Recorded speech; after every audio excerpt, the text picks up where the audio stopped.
Howitzer D-30122 memilik distrik militer barat Rusia menghancurkan posisi angkatan bersenjata Ukraina di arah Kupiansk. Pasukan artileri melancarkan serangan ke area di mana kendaraan lapis baja dan tenaga kerja AFU berkumpul. Penembakan dilakukan pada jarak 15 km dengan amunisi fragmentasi berdaya ledak tinggi, demikian keterangan video Kementerian Pertahanan Rusia. Howitzer D-30 dikembangkan di Uni Soviet akhir tahun 1950-an. Howitzer ini mulai digunakan oleh Angkatan Darat Soviet pada tahun 1960. Pada saat diperkenalkan, howitzer ini memiliki sejumlah fitur canggih. Itu diproduksi dalam jumlah besar dan diekspor ke Sekutu Soviet. Setelah runtuhnya Uni Soviet, sejumlah besar howitzer D-30 diserahkan kepada negara-negara penerusnya. Saat ini howitzer lapangan ini beroperasi di setidaknya 50 negara di seluruh dunia. D-30 digunakan dalam perang yang tak terhitung jumlahnya. Sekarang sistem artileri ini telah berusia lebih dari 60 tahun. Invasi Rusia ke Ukraina menjadi palagan meriam derek ini banyak digunakan baik Rusia dan kubu Ukraina. Meski tergolong jadul, D-30 terbukti menjadi howitzer yang sederhana, andal, dan serbaguna. D-30 memiliki desain yang tidak biasa dengan gerbong 3 jalur dengan pelat tengah. Kereta ini memungkinkan lintasan 360 derajat dan menembak pada sudut ketinggian manapun. Ia memiliki persenjataan 122 mm. Howitzer ini menggunakan amunisi terpisah dengan peluru dan muatan. D-30 menggunakan amunisi yang sama dengan howitzer M30 Soviet era Perang Dunia II. Ia menggunakan bahan peledak tinggi HE, fragmentasi bahan peledak tinggi HEFRAG anti-tank dengan bahan peledak tinggi, hit pembakar, asap, dan cangkang penerangan. Jarak tembak maksimum adalah 15,3 km. D-30 juga kompatibel dengan peluru berpemandu laser 122 mm Kitolov Rusia. Howitzer ini memiliki awak 5 orang. Howitzer ini dapat dipindahkan dan dipindahkan dengan cepat. Diperlukan waktu sekitar 1,5–2,5 menit untuk mempersiapkan sistem artileri ini untuk menembak. D-30 biasanya ditarik oleh truk 6x6, yang juga membawa awak dan amunisi. Di beberapa unit kapal pengangkut lapis baja MT-LB digunakan sebagai traktor artileri. Howitzer ini dapat dijatuhkan dari udara menggunakan platform parasut khusus.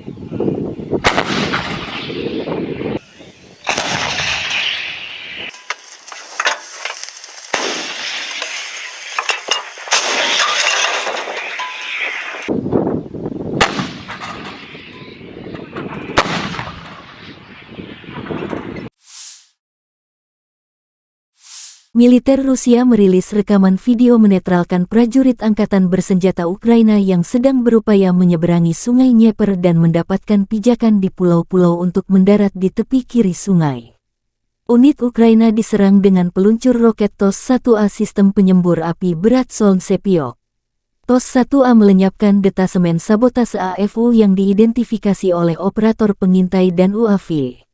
Sistem TOS-1A, Solntsepyok, adalah alat yang sangat efektif dalam mendukung operasi militer di medan pertempuran yang kompleks, terutama dalam mengatasi target yang berkerumun. TOS-1A adalah sistem peluncuran roket jarak dekat yang dirancang untuk melawan target yang berkerumun di medan pertempuran, termasuk pasukan infanteri, kendaraan, dan posisi pertahanan.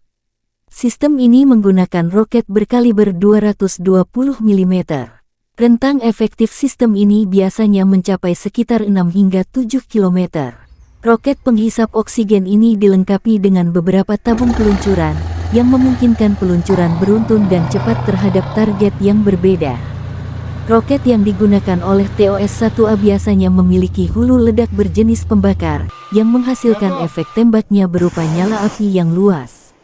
Sistem ini mampu meluncurkan roket dengan kecepatan tinggi, yang memungkinkan mereka mencapai target dengan cepat. TOS-1A biasanya beroperasi pada kendaraan peluncur yang mobile sehingga mereka dapat dengan cepat dipindahkan ke lokasi yang strategis. Sistem ini dioperasikan oleh awak yang terlatih, termasuk operator peluncur dan awak teknis. Sistem penyembur api berat TOS-1 Aslon Sepek diperlihatkan kepada publik pertama kalinya pada tanggal 25 Juni tahun 2020 dalam parade di Lapangan Merah di Moskow pada peringatan Hari Kemenangan ke-75. Penggunaannya tidak didasarkan pada penggunaan peluru kendali, tetapi pada kekuatan destruktif roket termobarik. Ini pada dasarnya adalah sistem pemberian tembakan pemboman, bukan tembakan yang ditargetkan, tetapi tembakan massal di bagian depan seluas 40.000 meter persegi dan hingga 6 kilometer. Penyembur api berat ini beroperasi sebelum unit infanteri menyerang benteng dan pertahanan musuh.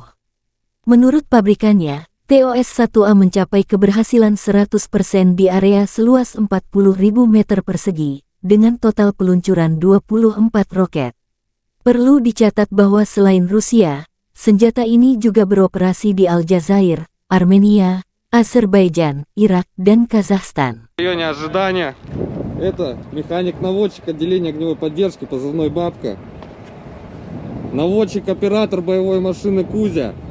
Екатеринбург, И привет. командир боевой машины «Кипиш». Всем привет! Получили цель.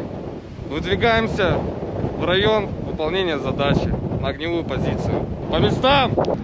Быстрее!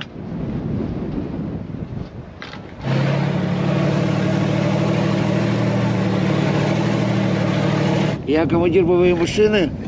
Сейчас я вам расскажу, как все это происходит в действии, пока командир получает координаты. Включили рацию, вышли на связь. Я разблокирую башню. Вот так вот разблокируется башня. Все, разблокировали башню. Получили координаты. Я записываю их. Вот у всех у нас такой боевой блокнотик.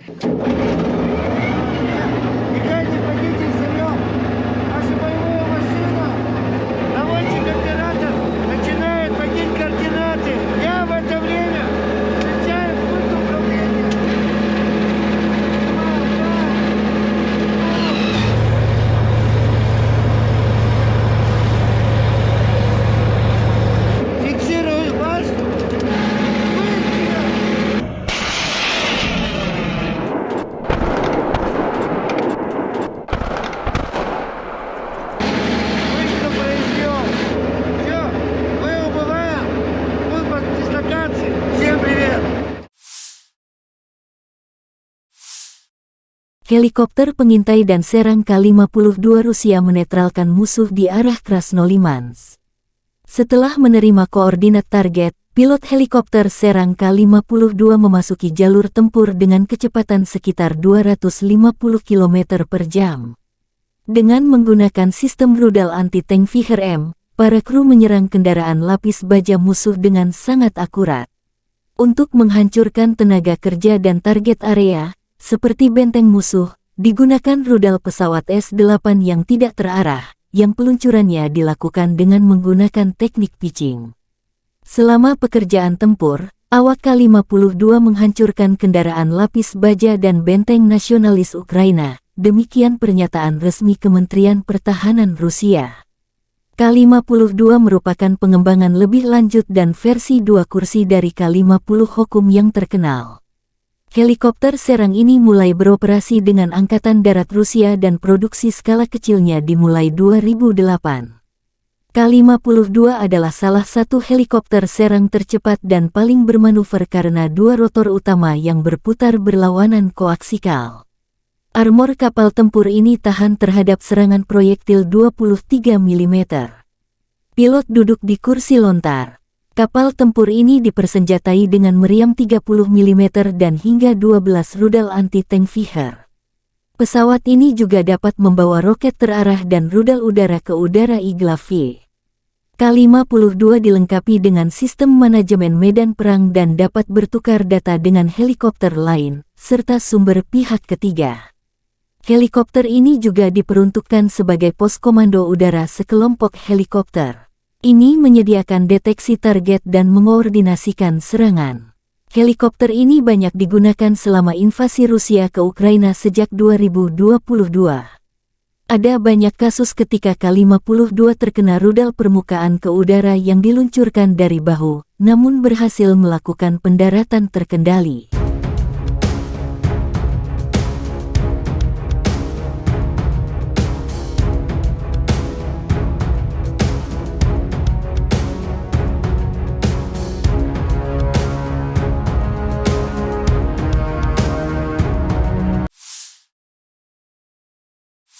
Lima belas kontak senjata sengit terjadi dalam 24 jam terakhir. Di arah Bakhmut, pasukan pertahanan Ukraina berhasil menghalau serangan musuh di wilayah barat Yagitny, wilayah Donetsk. Musuh mencoba memulihkan posisi yang hilang di wilayah Andriivka di wilayah Donetsk, tetapi tidak berhasil. Demikian laporan resmi Direktorat Komunikasi Strategis Militer Ukraina. Di arah Marinka, Angkatan bersenjata Ukraina berhasil menghalau 10 serangan musuh di area Marinka wilayah Donetsk. Di arah Zaporizhzhia, pasukan pertahanan berhasil menghalau serangan musuh di wilayah Robotin wilayah Zaporizhzhia.